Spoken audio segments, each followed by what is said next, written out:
All right. Hello and welcome back to hashtag Become Our Story series. This is Dr. Kim Brown Barber, better known as Dr. Kim. And I am so happy that you are here with us today. We are doing some great things here on this platform. We're here to tell your story, to highlight you, to be able to encourage you along your journey to becoming, because you are fabulous and you deserve it. And so we're here to highlight and encourage, but also to give support, to give information along your journey to becoming, because we know that we expect great things from you. And so today, not only are we encouraging you and others, but we're able to bring with us none other than Mr. Harold McDowell. Now, did I get that name correct? Yes, you did. Yes, you did. Thank you. All right. Well, welcome to hashtag Becoming Stories. We are so glad that you are here with us. Now, he is a former college student himself, but he is doing something different. He's giving back in a big way. So we want to talk and learn more about what Mr. McDowell has done, what he has learned from his college journey, and his now post-college journey and what that looks like. So just tell us by starting, like, where are you from? Tell us about yourself and your background. Okay. Well, I'm from the Monterey area. I was born in the Philippines, but I got here when I was like two, and I grew up Okay. here. I went to Olson Elementary in Marina. I went to Los Arboles Middle School in Marina, and then I went to both Seaside High School and Monterey High School. And then I graduated from Monterey High School, and I went to the community college here, so MPC. And then Mm-hmm. I transferred to UCLA, and so I stayed in LA, and now I'm back in Monterey. So yeah, I'm just a Monterey Okay. local through and through. Wow, you are. But I love it because you've been some other places, but yet, you're right back here, like you said, being a Monterey local and doing some great things. So I know you've had a lot going on as you've been going back and forth to those places. So, as far as going down to LA and being able to be back here in your hometown. So has where are from played a big part of where you are today? Like, talk about that a little bit. Okay, so when I think about where I'm from, Mm-hmm. I would categorize it as like uh, there's Seaside, and then there's like Monterey, and then there's like Mm-hmm. Marina, and there's different, I'd say, like stereotypes, like when you think Mm-hmm. about the areas. So like, okay, well, Seaside, um, whatever stereotype that has, or like what kind Mm-hmm. of occupations do most of the people that live there do, or versus Monterey, and what opportunities do certain neighborhoods present themselves for different people. And so Mm-hmm. where I grew up in a neighborhood of people who have families that the mom and dad are juggling multiple jobs. Like if they're lucky, if they're even living with both of their parents, Mm-hmm. Mm-hmm. and the community that I grew up in, so Seaside, the students, they come home and their mom is probably at a night job, and so now they're having to cook dinner for their younger siblings. And so Mm-hmm. the community that I come from values collaboration. Like we know we're in it together as a community, Mm-hmm. try to help each Mm-hmm. other out. Mm-hmm. We know nothing is given to us. Like we work Mm-hmm. hard for what we earn. Uh, Sure. yeah, and so going to like LA from small town like Monterey and Seaside, moving to a bigger area, I see a lot more perspectives. I see people Mm. from other backgrounds who might not Mm-hmm. share the same experiences as myself. And so it shaped me by just, I think, being grounded, and I think Mm-hmm. understanding um, my reality isn't the only reality, but it's important Mm-hmm. to I think it's just important to be aware of everyone's realities and everyone's Mm. context, like where they're Mm-hmm. brought up. And so it just shaped me by just being more aware. Oh, wow. I think that is amazing. The fact that you were even able to, conceptualize that, because a lot of people go through those different things and experience and exposures like you did, being such a contrast, yet don't get the real value in it, and being able to have that grounding, to know that, okay, by being exposed to, both worlds, so to speak, you're able to kind of see that there's different realities for everybody, right? what we live as a reality is not necessarily what someone else is living as a reality, but being able to have respect for that, for whoever, whatever that reality is for that person. So I love that. I think that is just, it's such a keen observation, that you have made as a young man. So I know that you talk about the different contrasts of what you experience, but I'm sure even with your background and different things as you were growing up, you had challenges. What were some of those challenges? I think I mean, if I'm being truly honest and open to you, some Mm-hmm. challenges that I had growing up, I can just go back to my high school experiences. So Mm-hmm. I'm half Filipino and I'm half Black. Mm-hmm. So for me, it was feeling like I wasn't Black enough to hang out with Black kids, the Black kids Mm-hmm. at my school, or maybe I wasn't like light skinned enough to hang out with the light skins, or I Mm-hmm. wasn't, Filipino enough to hang out with the Islanders. So Mm-hmm. I just felt like, if I'm just being blunt and honest, and I feel like a Sure. lot of people who are mixed race feel that way. And Mm-hmm. so that's one hardship or obstacle that I had to experience growing up. And then when I transferred to Monterey High, I started hanging out with, different groups, different students from socioeconomic backgrounds. And Mm-hmm. they would be saying things like, "Oh, hey, let's go to the lake this weekend." And I'd be like, "I can't just go to the lake this weekend. I got work, like I have work Mm, school." mhm, mhm. So dealing with Yeah, those kind of differences. sure, sure. I'm glad that you brought that up because, it's very different when you talk about race and ethnicity and what, even students, even at a young age in high school, middle school, go through, let alone college experiences, right? I think that, you brought up a good point that sometimes it's hard to be able to fit in no matter who you are, right? But even from perspective of mixed race, even more so because of, having several identities and being able to find out which identity, do you say that you identify with and that you hang with. But it ends up being that all of those identities are part of you. So, there's no denying any of that, right? And as a part of who you are. All of us have many identities. And I think that's what we fail to realize is that we all have so many different identities, no matter whether we're from a mixed race or not, is that we can be able to respect each other and respect those identities of how we identify. It's very important because everybody wants to feel like they belong, right? It's something that we talk about all the time, even on the college campus, and we see it, of course, in high schools as well, is that a sense of belonging. Students want to belong. They want to feel like they belong. Anybody would.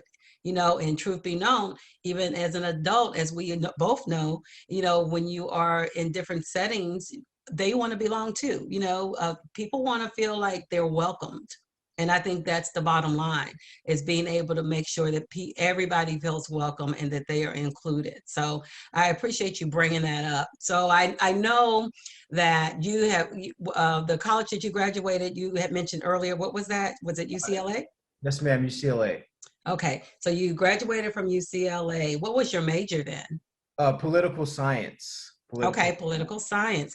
Yeah. So what did you want to do with that major? Okay, so my journey is actually different than the traditional journey. Okay. I knew what I wanted to do in high school. Like I going to college, Okay. right? So it's like, for me, it's like I knew I wanted to be a teacher. My dad was a teacher, or my dad still is a teacher. My mom Mm-hmm. was in education. I just loved all my English teachers throughout high school. And so for me, I was like, what? Like I knew I had to get a degree to become a teacher, to get Mm-hmm. a teaching program. And so for me, it was more like, okay, I use college as a tool to, one, not only get out of Monterey and just explore different Mm-hmm. areas and Mm-hmm. grow in that aspect, but Sure. exact right. And so, that was great. And then two, what could I study, knowing that, like, to become a teacher, you don't need to have a specific degree. Like you can be a teacher with a Mm-hmm. psychology degree because you have to go through the program. Like you have to get the credit. Sure. So for me, I was like, I just wanted, what can I learn? So I was like, I want to learn more about the government. I want to learn more about, voting is the strongest power that we have. Like people are like, I Mm-hmm. want to protest. I get it. You can protest. Like I respect that, but people that want to do something, like if you want to actually like make that impact, like now, in my opinion, I think it's voting. I think voting and Mm-hmm. spreading that information and educating yourself on policies. We're talking about the wealth inequalities.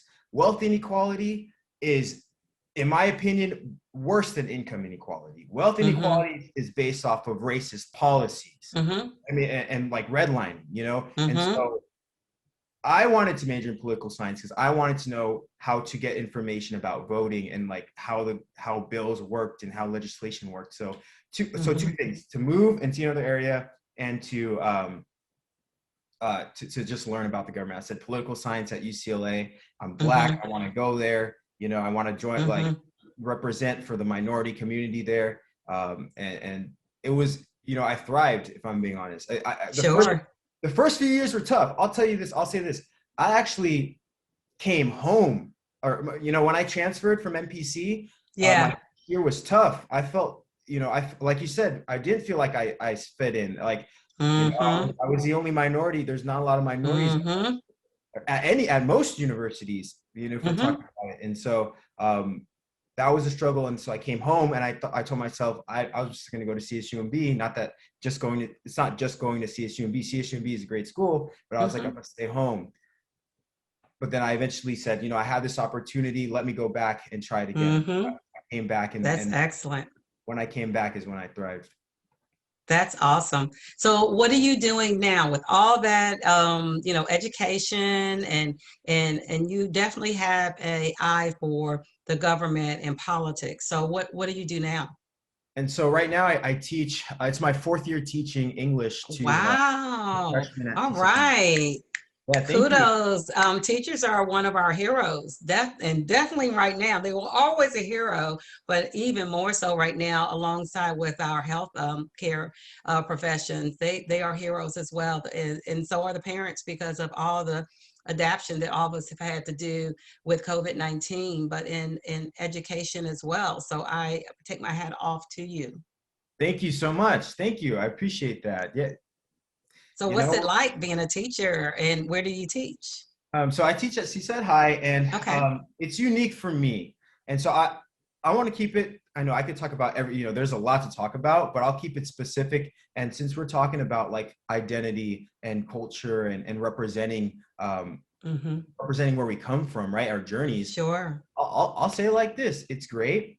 I feel like there should be more people who teach that look like the students that they're teaching. Mm. I'm Mm-hmm. in front of a class. Yeah, like I'm in front of a classroom and I see a lot of minority students, especially at Seaside High School. And Sure. and I think not just in Seaside High, but in all education, I think we need more people of color. Mm-hmm. We need more minorities representing, more minorities leading and guiding in Mm-hmm. education. Mm-hmm. Like I go into our PLC meetings, I go into Mm-hmm. district meetings, and I'm like one of the only Black, or maybe the only Black person in this meeting. You know, Mm-hmm. there's Mm-hmm. like five other ones, and so Been there. yeah, right. So it's like, and it's not to say it's bad. I just think it's something to acknowledge, and I think, Exactly. yeah, Exactly. It's not a bad thing. But it's not a good thing either. It also denotes that, more minorities need to be included at the table, and not just tokens. If we're yeah, talking about inclusivity, inclusivity is not dealing with minimums. It's not dealing with quotas. It's dealing with fairness, equitable. yes, Um, yeah. type of decision. So I get that, but I think it's important when we are at the table that we're doing some things that can be able to help and change the pipeline to make it more equitable, for others that come behind us. So it sounds like you are doing a lot with your teaching at Seaside High School. Can you talk a little bit about the things that you do as a teacher that you are the most I won't say proud of, but what's one of your biggest accomplishments in your 4 years of teaching at Seaside High School? Okay, so I'll break it down to like academic, purely academic, in terms Okay. of curriculum and having the students engage in a deeper depth of knowledge and gaining those skills and meeting those standards. And then Mm-hmm. I'll answer it in like building relationships, because I think Okay. those two go together. And I think that some people think like when there's a teacher that is great at building relationships, then, oh, this guy must be bad at controlling the classroom, or Mm-hmm. must not be teaching our kids anything. Or if there's a teacher that's just super like, we're staying on the standards, we're staying on the pacing today, like no flexibility. And then they think like, okay, maybe the relationships with the students is more authoritarian, and like that might needs work. So for me, I think the biggest accomplishment that I'm proud of in academics is doing this, saying I'm not white.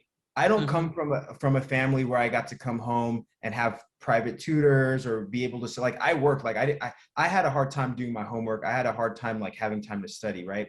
So for me, I felt like sometimes I would, at the first few years, I'd question myself, like, who am I to teach these students, you know? And so after talking with some mentors, it's like, no, like I have something to give to these students, and I can teach them the standards. I can help them meet, the quality of learning. And so what I'm really focusing on this year and an accomplishment is being able to teach over Zoom and have the students critically think and take ideas from, get the arguments from different sources, and saying, I'm not telling them what to think. I'm telling them to think. I'm not saying. Right. Oh, I love it. I love Yeah. it. So we have all these articles, like all these things that's going around. Like you can turn on the news and see there's stories. And so we're talking again. Our topic is income and wealth inequality. So I gave them an article with a perspective that that it's an issue, that the income and wealth gap is an issue and needs to be addressed. And then I gave them another article where it's saying, well, the income and wealth gap, it's not an issue. We need that. We need trickle down economics. We need, let's keep the wealthy, the super wealthy, and it'll trickle down. And so I was able to get the students to read both articles, see the arguments in both sides, and have them determine which was the strong argument, and have them determine how each argument was defended. So it's really like these skills of identifying an argument and how those arguments are defended or supported with examples and citations and advocating. I'm proud of that, because that's some real learning. That's what learning is about. Exactly. Yes, most definitely. Have you met adults that even this day don't know how to support their argument, or let anyone tell them what to think, you know? That's true. Right? So those are critical skills that employers are looking for, you know? So that's important. Yeah. And so being able to tell your boss, like, hey, so in this case, the argument is you want a raise, or the argument is you want better work conditions. Well, and this is why. And this is why, you know, so to be proper with that, and to know how to work those conversations. And for me, that's what's important in learning. You know? Oh, it's fabulous. I mean, I think critical thinking is, well, you know, it's one of the key components that we look for in teaching at the post-secondary level, but also we look for even in admissions, what type of critical thinking have you already learned at the high school level that we can be able to build upon. And then of course, as I was already saying, employers are looking for that all the time, because that is a bonus. That's something that's what they call a soft skill that they don't get to see a lot, because a lot of times, you know, students have not been taught that, or at least to the, you know, the broadness of what a lot of employers want to see. So for you to be teaching that now, and for your students to understand the importance of it, that's huge. That is huge. I think that you're doing some fabulous things. So that's a wonderful thing. So tell me a little bit about being a first gen. Were you a first gen graduate? I'll say. And did this create pressure for you? Well, so I'll say this. My dad actually graduated from Jackson State in Mississippi. Okay. And then he got his teaching credential at CSUMB. So okay. But I don't know if my dad's parents went to college. I think my dad was like, I think my dad might have been the first gen, and he inspired. Okay. Okay, so you came right after him. So that's amazing. That's amazing.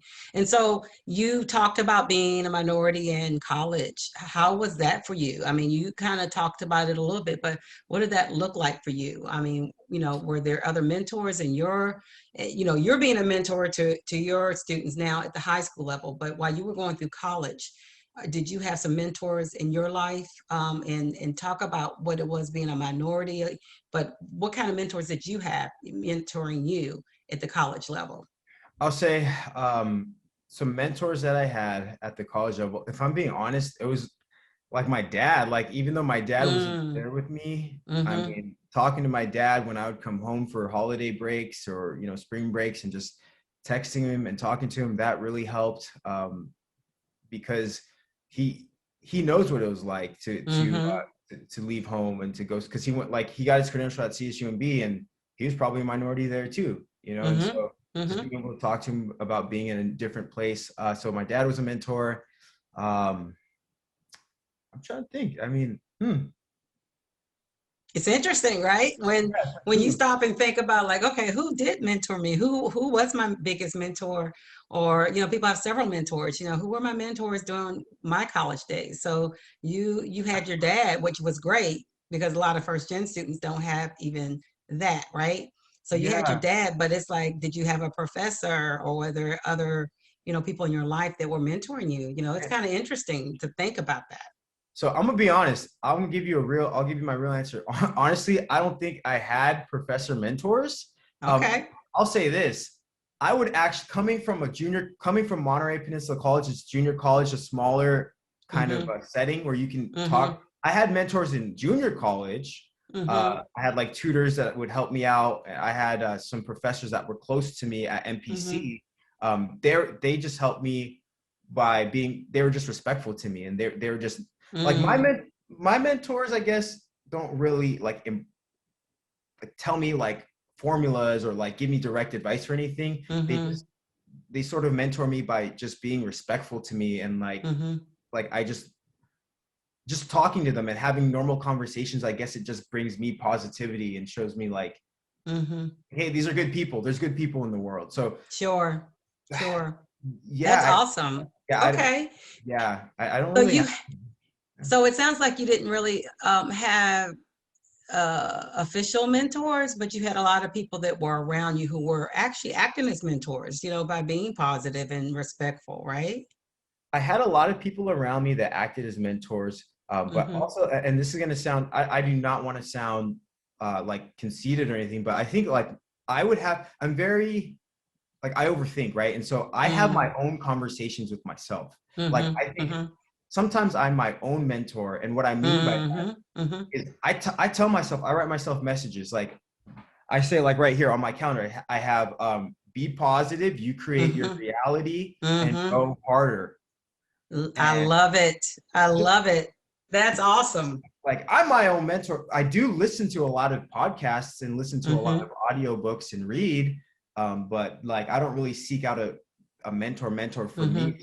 I really Mm-hmm. rely on myself, and I think my dad taught me that, like to be self, Mm-hmm. just Mm-hmm. learn from people, be open to learning from people, but like I know Mm-hmm. I rely on Mm-hmm. myself. Really, I create my reality.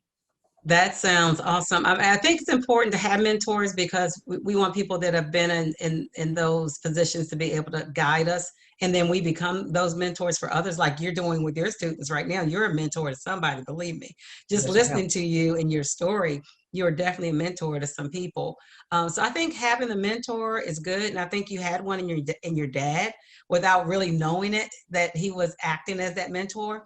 And I think it's also good to be able to be, have that positiveness within yourself, to be able to lock in and unlock that power that's within you, to like you said, mentor and encourage yourself. I think that's valuable because I think so many of us can't do that, right? And we Yeah, have to train ourselves to do that. And it's very important that we do train ourselves to do that. That's part of this platform, is we encourage people. Our platform is twofold. We have a women's platform and we have a college students platform. And on the college student side, and that's part of what you are here for today, we talk to not only college students that are in college, but once they get out, what does it look like? Hindsight is 2020. What have you learned? What did you envision? What are you experiencing now? Right? Just like you've been talking. And so, one of the things that I ask, when they come on too, is that what would you tell other college students, about reaching their goals and dreams? What would you tell them? I would, you know what I'll tell them, don't compare yourself. Don't compare yourself to anyone. Be confident in your goals and be confident that you set your reality. Like if you have a lot of work to do, plus work after, plus have to balance a social life, well then, schedule it out. Have priority, like don't overwhelm yourself, don't compare yourself, be confident in yourself, and just know that your mindset really changes everything. And you're right about getting mentors. I think, and I was about to say, I think friends are mentors. In my opinion, I think going to, and I did have mentors, like going to like certain professors, but it wasn't just like, it wasn't formal for me. But no, I think, so like, for example, setting your reality, my advice, if you need a mentor, go see a mentor. If you need someone to help you, whether it's in your social life, your academic life, counselors are mentors, That's right. That's right. People that you meet can become your mentor because they can teach. To me, I think a mentor is someone that motivates you and inspires you. So yeah, exactly. I think just we need more positive people. We need more people to realize that they can create their own reality. They can create happiness and in turn create happiness for everyone else, Exactly. Yeah. Being a mentor is not something to take lightly. Some of us are mentors and don't even realize it, right? Yeah. Because somebody's always watching you and seeing how you're handling certain situations, whether positive or negative. And it becomes something that encourages them if we handle it correctly, because there's going to be different things that come in our lives that are not always going to be great. But how do we handle it? How do we get back up? And I think a mentor, like I said, it just like you were saying, encourages you, motivates you, but they can, depending on what type of mentor you have, they can always guide you and by, saying, okay, I've been in that situation. This is probably the best way to handle, especially professionally. Yeah. If you have somebody professionally who's already been there, done that, they can be able to not only motivate you and encourage you, but give you some really great wisdom of how to handle certain situations. And so I think that's important. And I think that what you're doing is great too, because you're talking about how to be successful as a college grad, but you're also talking about how to come out on the other side and being able to give back. So I'm going to ask you, these two last questions that are really important. What are some of the steps that helped you to become so successful as a college graduate? Because you clearly did it. You graduated from UCLA, but your journey didn't look like everybody else is just going to UCLA. So how did you become a successful college graduate? I think my connection with my dad, to be honest, my dad imparted a lot of just rational thought, and also I knew exactly what I wanted to do. Like I knew I wanted to teach, and I knew I wanted to have my own roof over my head and provide for myself. So it went well. It was like, okay, I'm going to become a teacher. I'm going to get my own apartment. I'm going to just be a productive human being and give back, and so having that plan, like I remember I wrote on my phone one day, before I got into UCLA, like when I knew I got into UCLA, I went to the beach and I made like a plan. Like when I'm 23, I'm going to be out of college. When I'm 24, I'm going to be in a teaching credential program. When I'm 25, I'm going to be teaching ready. So I had a plan and I planned it out. And I think that's where that rational thinking comes from. Where it's like, okay, boom, boom, boom, year after year, there's some goal that you want to achieve. So, you keep yourself accountable by the time I'm 24, because I was a teacher. I started teaching when I was like 23, Okay. and they're like, Excellent. I was getting mistaken for a student. I still get mistaken. I'm sure. They're like, how are you? Right. How can I help you, sir? Yeah, Young man, you need to be in class. yeah. And Right. so it's, they're like, how are you even a teacher? I'm like, I made a plan. Like Right. year Yeah. after year after year, I followed through on that plan. And yes, I sacrificed a lot. Like I'm not gonna lie. Yeah. That's I had right. exactly like I'll tell you, one year, my toughest year, I had to take the Ed TPA. I Mm-hmm. gained like 30 pounds. I was eating like bad food because I didn't have time to cook. I was Mm-hmm. just stress eating, and Mm-hmm. I couldn't even buckle my pants. That was Mm-hmm. wild. So I mean, yes, sometimes you got to sacrifice. I mean, maybe you work better. Like I'm very OCD, and so Mm-hmm. yeah, so it's a lot of sacrifice, a lot of planning. Mm-hmm. But just know that with the day by day, like each day, it seems like sometimes hard to see the progress. Like it's hard to see the Mm-hmm. progress each day, but just know Mm-hmm. overall, it's like with anything, Mm-hmm. whether it's gaining muscle, losing weight, getting Mm-hmm. better social skills, getting better at math. Like day by day, if you look at it day by day, it's going to seem like nothing's changing. Mm-hmm. You zoom out and you're like, whoa, I'm done with college now. Like, oh, now Mm-hmm. I have a job. Like now I have a Mm-hmm. house. Day by day, take it day by day and have goals year by year that you're going to Mm-hmm. meet. Mm-hmm. Wonderful. That's And great get a mentor. advice. Get a mentor too. I love it. Yeah. I tell you, Mr. McDowell, I love it. That is awesome. Though that is great advice, and it's a great way to even, not only talk about the advice, but something you actually did, so you know it works, right? And so I love that. I love that. Yeah. That's awesome. Yeah. Okay, now, and something that I'm going to actually bring up that I want you to tell me about, and I noticed you didn't bring it up at all, so I'm going to bring it up to you, Yeah. everybody in Bring up anything. our community. We're going to bring this up because Bring up this young whatever. man needs to be honored for this. And on our platform, we're all about encouraging guys. So I'm going to bring this up because Yeah. so humble not to. So I understand that you do a lot for your students, even more than teaching. Talk to me about what you're doing with your paycheck and what you're doing with helping students. Okay. Okay. Like anything specifically or just what No, like what I mean, like you're nothing specific, but in general, I don't think our community out here, our tribe out here knows that not only are you a college student that has, gone through it, been able to get back up, go through the challenges, be able to encourage others, are out there giving back already, through your teaching profession, but different ways that you're giving back. You're not only giving back through your teaching. What are other ways that you're giving back? well to be honest, like the first thing that pops into my mind is I'm literally bringing them food, like their basic needs, like Uh-huh. healthy nutritious That's foods that's what I'm talking about. to the He's doing this thing. When he talks about sacrificing, guys, he's sacrificing his own money that comes to himself and purchasing basic needs for his students.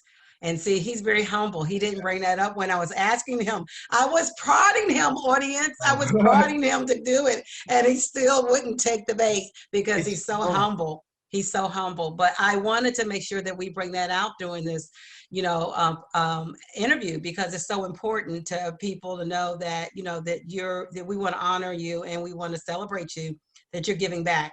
And I think so many times, there's so many people that do this, and they're not on on social media broadcasting it. They're not everywhere talking about it. They're doing it, and those are the real heroes. So thank you for that. I think I can even show you. Let's see, hold on. I could show you my classroom. Oh, here's my classroom. If I change the virtual background. Oh, nice. Oh, I'm loving it. Yes. There's the classroom, and I bought I paid for all of it Oh, and all that. wow. And just I want to set up an area for the. Nice. Oh my goodness. Because I'm seeing, what is that? Okay. I see objectives. And then, so you have the objectives for the day, but then you have are those college pennants that Yeah, are around? those are all the flags for different colleges. Look at that. Already having that attitude of post-secondary. Nice. And you're right. Like I do. Oh, I love it. I get them. I actually, what I do is I bake potatoes for us. So I have like a bunch of potatoes, and I've been baking potatoes for the students.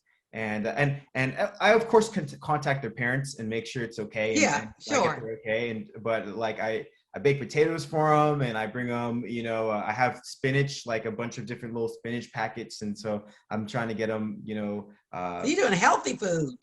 yeah, He's like just doing healthy food, give them some guys. This is energy. awesome. The My apples goodness. and the carrots. He's doing the healthy food.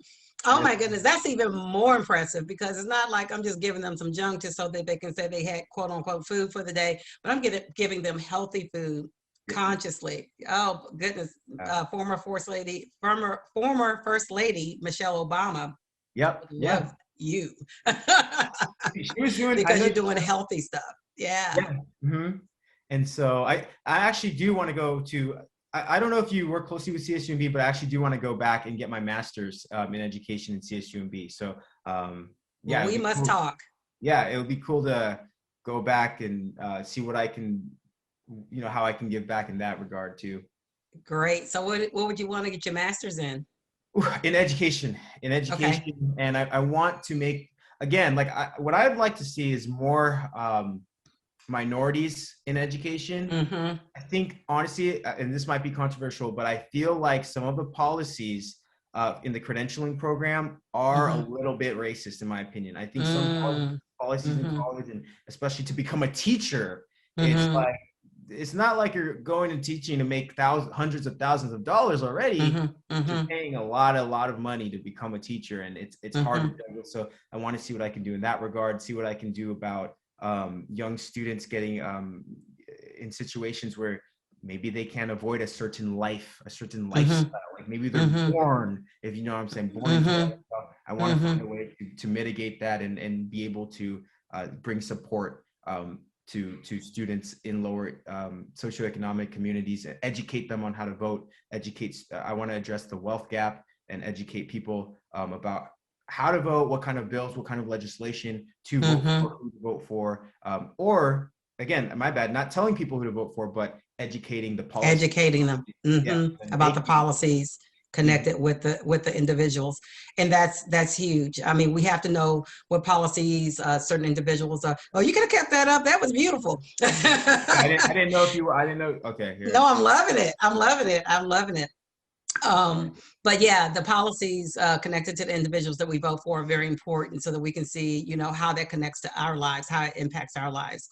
And, I'm expecting great things from you, Mr. McDowell, great things. Not that you've already done great, haven't done great I got things, you more. have, but more. You've got much, much, much more in you. Well, you're doing a lot too. So I hope to. I hope you'll be doing. Doing a lot. I talked to Dom, your son Dom, and I think I was gonna say I think Dom, your son Dom, is a mentor to me in terms of he brings a lot of perspective. I've never met anyone from Kentucky, and it's cool to Yeah. seeing how he interacts here in Mm-hmm. California, and his view Mm-hmm. from living in Kentucky kind of Mm-hmm. inspires me. I don't even know why, but it like I get to see my own hometown in a new way, and Yeah, you know, it's true. and he's coaching at Seaside High too, so he's going to be with us here, so that'll be cool. Yeah. So there's Yeah, just a that's lot of cool awesome. stuff. A lot of cool stuff in store. Yeah, and that's what I'm expecting, great things from you guys. And it's different when people come with different perspectives. I'm from Washington, D.C., so I come with a different perspective even from that point of view, but I also lived in Kentucky as well. And so I do, you're right, it's a different perspective that you bring, but I think it's so important for us to continue to move forward in what we're doing to help people, because everything that we're doing is to help someone else to be able to get through their journey to becoming.